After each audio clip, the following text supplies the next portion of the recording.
There's something hiding in the Appalachian Mountains. Welcome back to the swamp, my friends. It's good to see you back for another episode. Today I'm going to be sharing some creepy and allegedly true Appalachian horror stories sent in by viewers just like you. As always, if you have a story you would like to share in a future video, be sure to submit it at swampdweller.net or the email you can find in the description down below. I'd love to share your story with everyone here in the swamp. It's stories like yours that help keep this show going on a daily basis. Now, without further ado, let's get into these creepy and allegedly true Appalachian horror stories.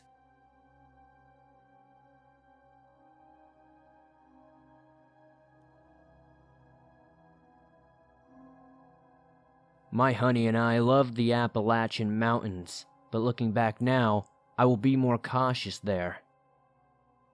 There were two areas that my husband and I loved to walk on that had similar smells. One of the areas was in Cades Cove. We wanted to see the John Oliver cabin and decided to take the wooded route. There are two routes that you can take towards the cabin, an open field and the wooded route. It was just the two of us on the trail. I would say the small route was about half a mile or so, maybe a bit longer. So it was an unbelievably beautiful walk, and we could hear a little rustling here and there along with birds chirping. Then we heard crows nearby. It sounded like the usual crow chat. What got my husband and I to two-step our pace was this heavy, muggy, almost skunk-like smell that seemed to be following us. I told my husband that it smelled like if a skunk had died, and other animals died along with it, topped with a bad body odor. Then we heard a loud crack, and my husband said, "Birds don't break tree branches in the woods." So we took off running until we saw the cabin and other people. It was so spooky. We ended up taking the open field route on our way back to the car. Okay, the second day or so we headed back towards North Carolina to see some of the waterfalls. The hike towards the falls is about 1.7 meters or so. Again, truly short, but it was nothing but uphill. There were two ladies that were heading back and said the waterfall was incredibly beautiful, almost like a scene from Rivendell from Lord of the Rings. As my husband and I were hiking upwards, that same weird smell from a few days ago began to follow us again. My husband was about 30 feet ahead of me, so I made sure not to lose sight of him. No other weird things happened, just this absolutely horrid smell that would seem to follow us and then eventually fade after a while. I have no clue what it was or what kind of animal could give off that smell. I mean, I was raised in the country, so I know all kinds of smells, especially roadkill. This was no roadkill. Anyone else ever have similar experiences while hiking in the woods? I know this might not be the scariest story, but honestly, it's anomalous and it creeps me out not knowing what causes these smells and what makes them go away so suddenly.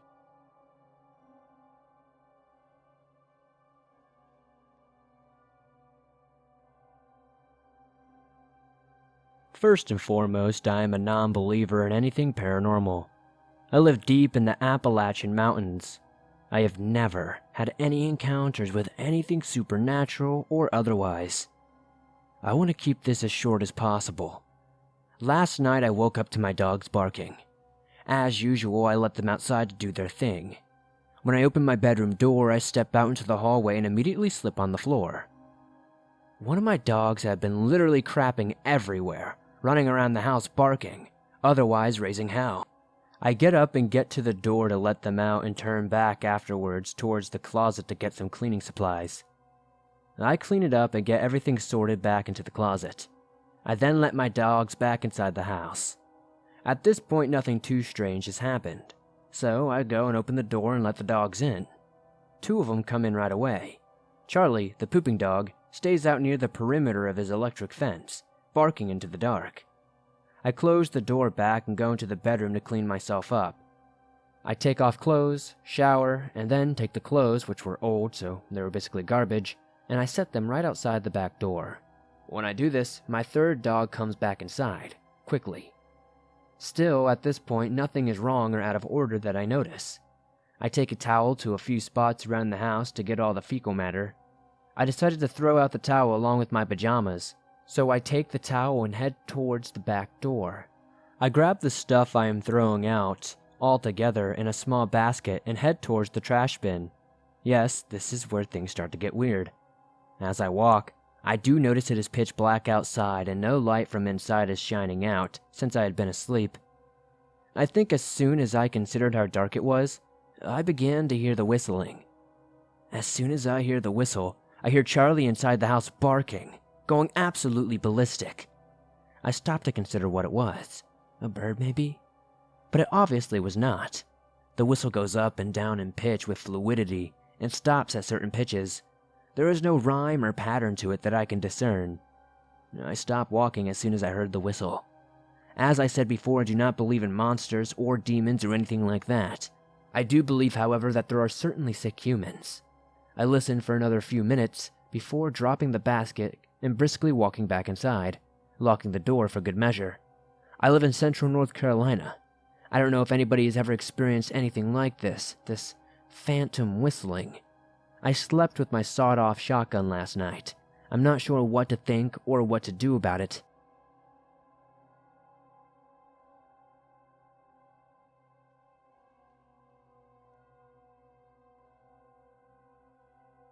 So the following story happened around 2014 in the Appalachian Mountains of Pennsylvania. I was somewhere around 14 or 15 years old when I had this initial experience, and it left my mind until I began researching abductions and different paranormal entities. Everyone within my rural area lives in the forest and hunts religiously, and I am no exception to that rule. It was sometime in October, archery buck season, in Bedford, Pennsylvania. It was a normal evening of hunting at the base of the mountain in the swamps that my family owned. My dad was not near me at the time as he was on the opposite end, waiting for a large buck that he had been trying to ambush. I was sitting in my climber's stand in a pine tree-packed area with 2 trails running underneath me. It was still bright outside, and with just slight darkness to the area, enough that you could see a haze of flashlight. Yet, still, see clearly ahead without it. I was facing the mountainside so thick that pine trees mostly covered the sky from my view. I heard leaves begin to crackle, and suddenly roughly 5 or 6 deer ran full speed past my stand and back up the mountain. They came out of the pine saplings that lay in front of me, as if they came out of nowhere. It was at that moment a massive LED-looking light flashed and seemed to fill the sky above me. It was a bluish light and covered 3 to 4 treetops. As quickly as it flashed, it left, however, and when it left, everything turned dark. It was ridiculous to think that it turned dark that quickly, as I could not see the reflective side of my bow at that point. It was as if the sun just went out as soon as it went over the distant mountains on my back. I sat there dumbfounded, pondering what had happened for about 10 minutes before my dad came by on his side-by-side on the road. I left the stand that night weirded out by it, but I tried not to think much of it until the next day. I woke up with a cold sore in my left eye, which is not unusual for me, as it happened all the time due to sunlight or stress. I got dressed and went to school, but as the day went on, I began to get a bad headache. I made it to lunch when a lunch lady, who was a friend, looked at me bewildered. I had not noticed, but on the right side of my head, it was swollen severely. It was sticking out a good half-inch. Almost, it seemed to be giving me a lopsided appearance. She told me to go to the nurse's office quickly. I went to the nurse's suite, and she promptly called my mom to take me to the doctor, as she thought I may have contracted shingles from a teacher who had an outbreak that month. We went to the doctor, and he looked at me and sent me home after explaining it was probably a poison of some kind while I was up in that tree that got on me. I know my area, and there is not poison oak locally, and I do not get affected by poison ivy all that much. After I got home, I forgot about the situation and moved on. My head got better, and I did not give it much thought until this summer, when I had my first sleep paralysis situation. After I had it, I began to investigate different paranormal things, and for the first time, I looked into abduction stories and Mothman sightings. Conjunctivitis and different after effects made me think back to my experience with the tree stand. The reasons I'm bringing this story up is because of the lost time that went by, the sudden flash, the deer appearing from nowhere without any prior sound, and the after effects of the experience, which happened the day after. I do not remember seeing anything or having nightmares directly after the incident, but it makes me wonder what I saw that night. If anybody listening to the show has any idea what this could have been, please let me know down in the comments. It'd be greatly appreciated.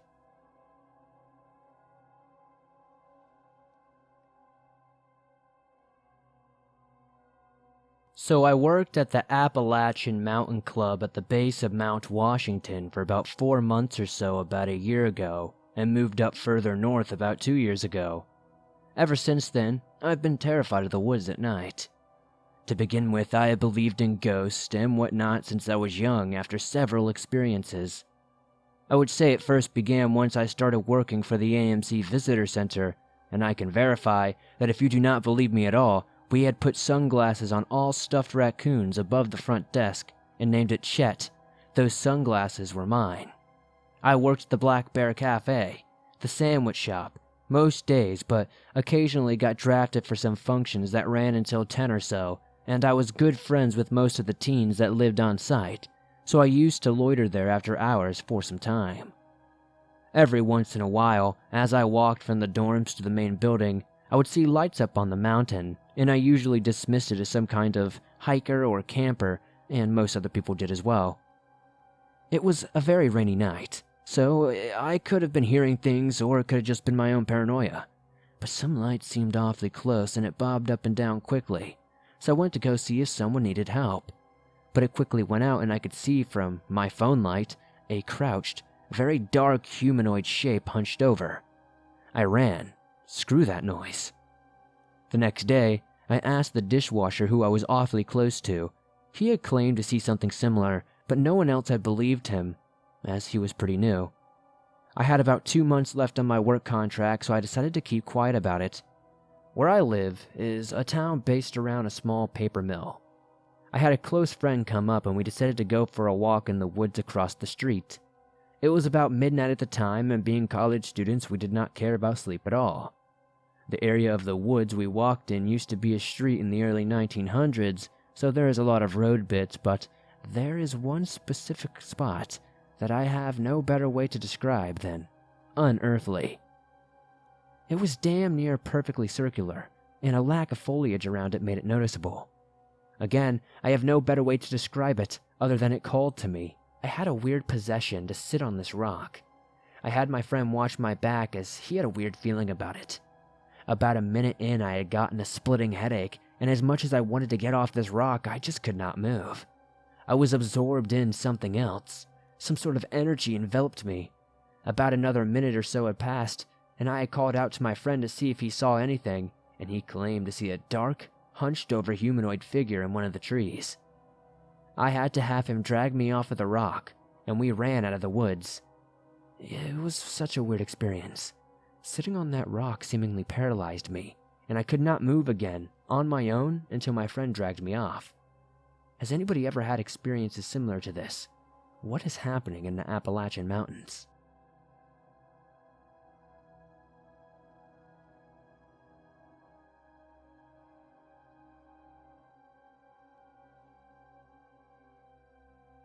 To preface this story, I am a bit of a skeptic when it comes to the paranormal. I am open-minded, but I always look for a rational explanation for odd things. My husband and I live on a farm of about 100 acres and raise cattle. It is a family farm. My dad grew up here and my grandpa lived and worked this land until the day he died. I am familiar with every inch and have never felt scared walking the farm or the surrounding land. A few months ago, one of our cattle disappeared. She had a calf, and if you are unfamiliar with cattle, it is strange for a cow to leave her calf, depending on the cow, of course. Our farm is in the Appalachian foothills in Kentucky, so there are quite a few hollers around. We figured that the cow probably wandered down into the holler and died in the brush somewhere, or got into a neighbor's field. My husband looked and looked, but never found her. Never found a body, never found any evidence of that cow. The day she went missing, there were some strange spots in the grass of the field where it was all laid down as if something had smashed it, and oddly enough, 2 vehicles ran out of gas right near those weird spots. I thought it was just a weird, spooky coincidence. Today, my favorite cow went missing. My husband, sister, and I spent approximately 5 hours searching for this cow. We combed every inch of fields, we searched the hollers, we checked the neighbors' fields, no sign of her. She also had a calf, and was notoriously known to be a good mama, and the calf is still here. I figured she got out into a neighboring cornfield, or perhaps someone stole her, which would have been weird because she was an older cow and was the only one missing. Until I experienced the strangest thing that makes me think that maybe it is supernatural. My sister and I were out hunting. We were looking for the missing cows, and we were also looking for dinner. It was around 6:30 to 7 p.m., and between 2 of our fields there is a piece of land that we do not own that juts in between 2 of the fields we do own. It is mostly a wooded area and is bordered with a barbed wire fence. I knew our cows sometimes crossed over, so I wanted to search in there. I've also seen some pretty big bucks in there before, so maybe we'd be getting ourselves some good deer meat. My sister and I, both in our late 20s, and growing up in woods all around, we always hunted, climbed waterfalls, dodged snakes, pulled ticks off ourselves. Nothing really scared us, and nothing really scares us now. I crossed over the barbed wire to go look for the cow, and my sister stopped. Which is weird. She is my younger sister, and always follows me no matter where we go. I was teasing her, calling her a chicken, and telling her I had been there before and that I would not take her anywhere dangerous, and she knows that. She kept stalling, and I finally got short with her and yelled at her to come on. She crossed the barbed wire, but kept stopping. Finally, she caught up to me, but as I walked further into the woods, I just got a bad feeling. The only way I can describe it is it's just ominous and dark. My sister also kept saying that she could not hear me, even though I was talking loudly and was only like 2 feet away from her. I couldn't have been any further than that. I finally stopped, turned around, and we booked it out of there. Once we crossed back over the barbed wire, that feeling went away. My sister went home for a couple of hours because she was so unusually tired. I texted her and asked her if she thought the woods felt off. She says that she was terrified the entire time. I will quote what she said below. "It was like we were going down a path, a dark path to nowhere. I like to explore, but it did not feel right. It gives me chills and almost makes me want to cry just thinking about it. So I just told myself I was psyching myself out. It was right when we passed the fence, like we were somewhere we should not have been. I was scared. I trust you and everything, of course, but the feeling I got standing and looking into the woods was just telling me not to go, not to cross the fence. The farther we went, the worse it got, like a shadow or something screaming at me, telling me to go back. Afterward, I got a heavy feeling making me so tired and sad." This all happened in one evening. We never found the cow or any sign of her, and we never found any good deer to bag. I also have this horrible lingering feeling from being in those woods. I feel dread when I think about it. I'm exhausted and I'm jumpy. I wanted to recount this story somewhere so I would not forget the details and see if anyone has had any similar experiences or thoughts on what might be happening, supernatural or otherwise. I can tell you, I have never felt anything like that in my entire life, and my sister is never scared, which scared me even more.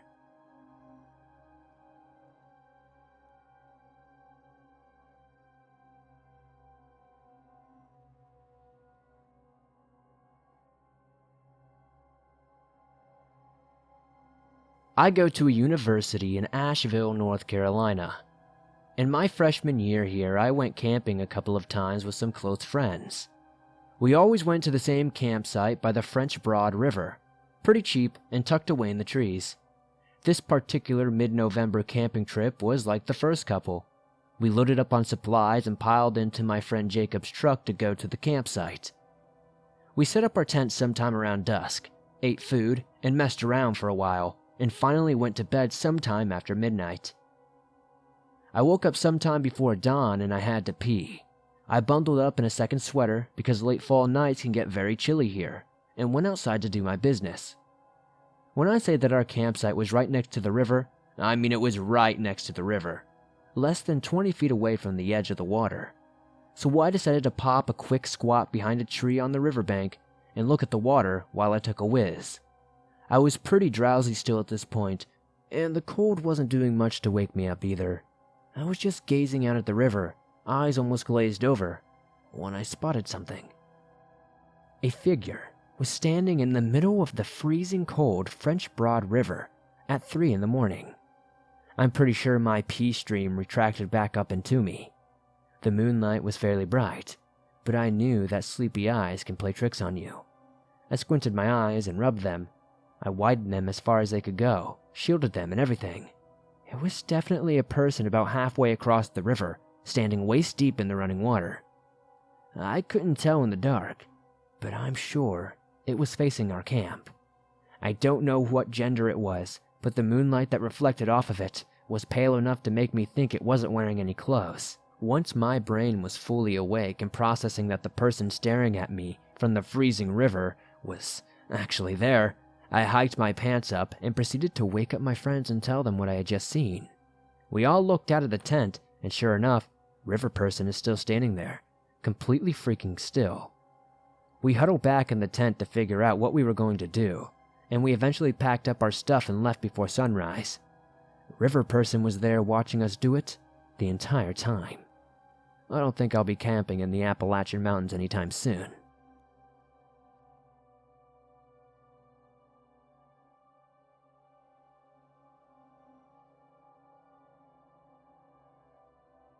A couple of summers ago, I went for a camping trip with some friends just outside of Boone, North Carolina in the Appalachian Mountains. The campsite was privately owned and all around an awesome place. It is called Blue Bear, and I would recommend it to anyone who wants a good, fun camping trip with no state officials to confiscate your booze. I think it was the second night we were there.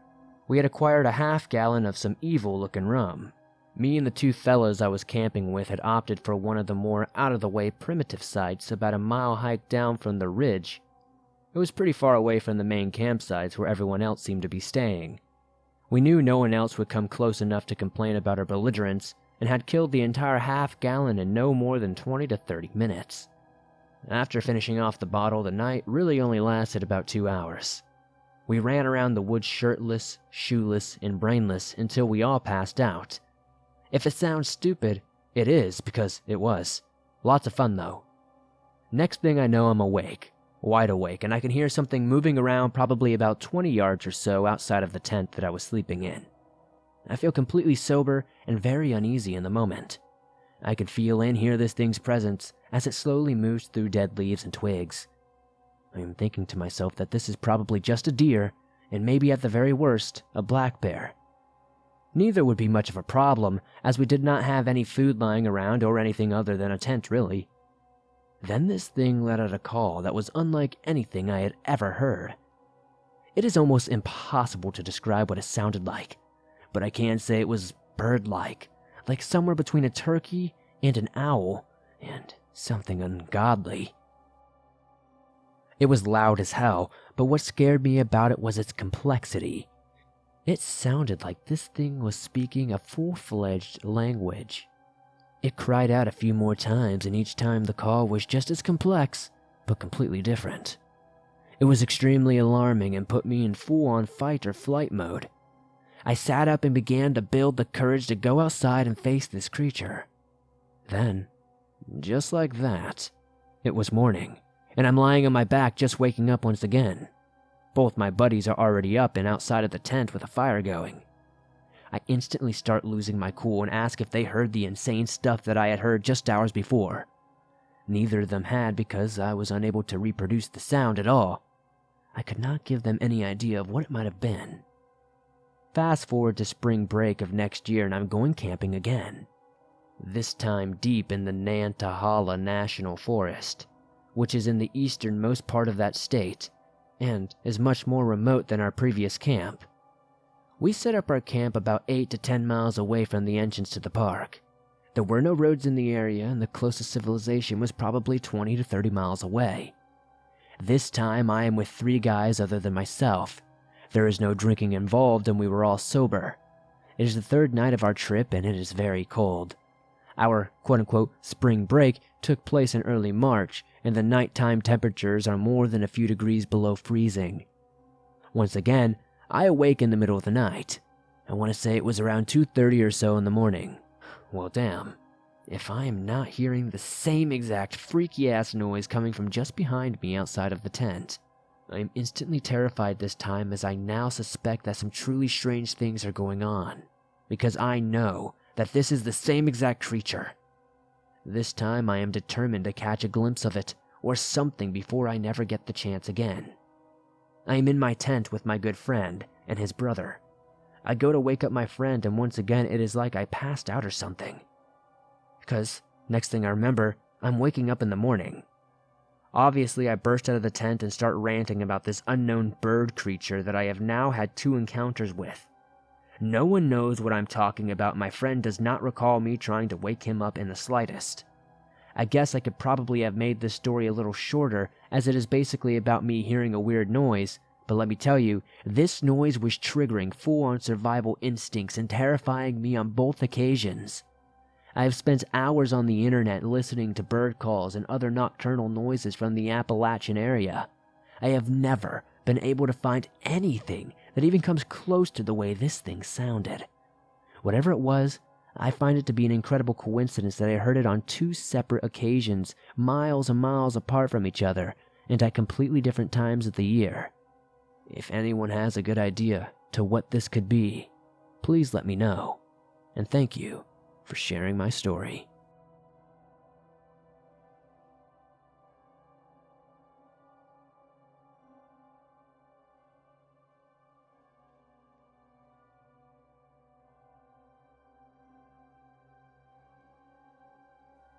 Thanks for listening to these creepy and allegedly true Appalachian horror stories. If you have a story that you would like to share in a future video, whether it's from the Appalachian area or somewhere else, be sure to submit it at swampdweller.net or the email you can find in the description down below. I'd love to share your story with everyone here in the swamp. It's stories like yours that truly help keep this show going on a daily basis. If you enjoyed these stories, please be sure to hit that like button, as it helps me out a ton in the YouTube algorithm. If you're listening on iTunes or another podcast platform, be sure to give me a 5-star rating, as it helps the show grow outside of YouTube. If you're new to the channel, why not join us? Hit the subscribe button and join the swamp. Be sure to turn on notifications to never miss a new video, as I upload them nearly every single day, and all things natural and supernatural. If you're on the go and you would like to still listen to your favorite Swamp Dweller scary stories everywhere you are, but don't have YouTube Premium, you can download your favorite Swamp Dweller scary stories absolutely free from iTunes, Spotify, Stitcher Radio, and just about everywhere else you find your favorite podcast online. And like I said, it's absolutely free and always will be. If you would like to support the swamp outside of hitting that like button, giving us a rating, and subscribing, maybe check out the merch store. I have everything from face masks, to t-shirts, to hoodies, and more. Thank you guys, as always, for supporting the swamp the way you do. I couldn't do this without you guys. I'd love to know down in the comments down below what story was your favorite in tonight's video. I'd probably have to say that last one was mine. Very interesting stuff going out there in the Appalachian area. What's the creepiest thing that's ever happened to you? I'd also love to know that. Maybe send it into the show at swampdweller.net to be featured in a future video. I'll see you guys soon with another creepy video. And remember, Stay safe out there in the wild, my friends.